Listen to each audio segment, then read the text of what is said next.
Il-President ta' Malta George Vella u sinjura tiegħu jinsabu f'Londra fejn din il-ġimgħa ltaqgħu mal-pazjenti Maltin li qed jiġu rikoverati f'diversi sptarijiet.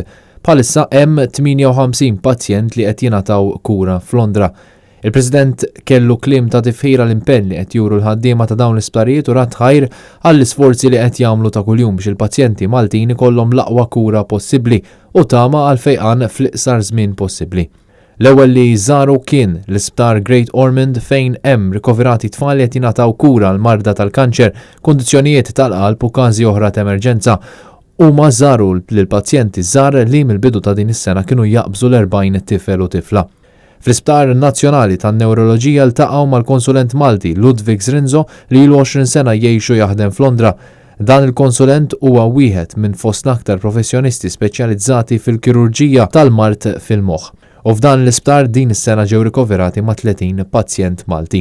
L-Isptar Royal Marsden f'Sutton il-President iltaqa' mal-pazjenti li jingħataw kura għall-lukimja li mill-bidu tas-sena kienu jammontaw għal madwar 20. Filwaqt li qed ikomplu jżuru iktar sptarijiet, il-President u Sinjura Vella qed jiltaqgħu mal-pazjenti u l-qraba tagħhom fl-appartamenti ta' Puttinu kif ukoll għand is-Sorijiet Franġiskani tal-Qalb ta' Ġesu f'Londra.